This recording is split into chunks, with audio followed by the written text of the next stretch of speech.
শামাইলে তিরমিজির হাদিসগুলো যখন পড়তাম, হৃদয়ের আয়নায় একটা মূর্তি দাঁড় করিয়ে নিতাম, একটা অবয়ব দাঁড় করিয়ে নিতাম, একটা আকৃতি মনে মনে কল্পনায় ভাসিয়ে নিতাম। চাইতাম আমিও যদি এমন হতে পারতাম, কিন্তু যা হবার নয়। তিনি ছিলেন মধ্যম আকৃতির সুঠাম দেহের অধিকারী একটি মানুষ। তার চুলগুলো ছিল ঘাড় পর্যন্ত প্রলম্বিত, হালকা হালকা কোঁকড়ানো। তিনি যখন চুলের ভিতরে তৈল দিয়ে আছড়াতেন, মনে হতো মৃদুমন্দ ঢেউ দেখা যায়। তার কপাল ছিল চওড়া, ভ্রুগুলো ছিল জোড়া ভ্রু, ধনুকের মতো বাঁকা। চোখের পাতাগুলো ছিল ফুটন্ত গোলাপের গোলাপি রঙের এক একটি পাপড়ির মতো। তিনি কখনো বা যখন চোখের পলক ফেলতেন, মনে হতো মৃদুমন্দ বাতাসে গোলাপ পাপড়ি যেন দোল খাচ্ছে। তার চোখের সাদা অংশ ছিল রক্তিমাভ সাদা, কালো অংশ ছিল কৃষ্ণ কালো।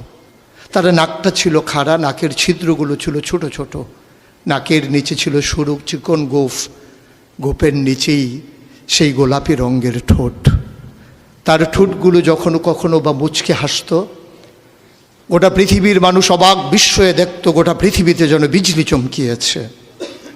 তিনি কখনো বা যখন এই রাস্তা দিয়ে হেঁটে যেতেন, 1 মাস পরেও কখনো যখন সাহাবা হাঁটতেন, তার গায়ের জান্নাতি গন্ধ তারা পেতেন।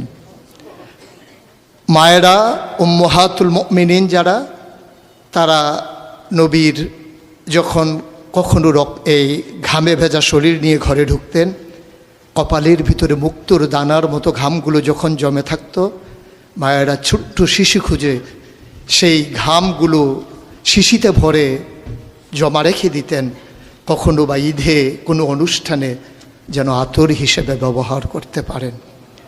এই সুরত ধারণ করা কোনো মানুষের সাধ্যর বাইরে। কখনোই কোনো মানুষ এই সুরত ধারণ করতে পারবে না চেষ্টা করলেই। কিন্তু তার সিরত যেটা অনুকরণীয়, অনুপম আদর্শ, তিনি এসেছিলেন এই জন্যে, ওয়ামা আরসালনাকা ইল্লা রাহমাতাল লিল আলামিন।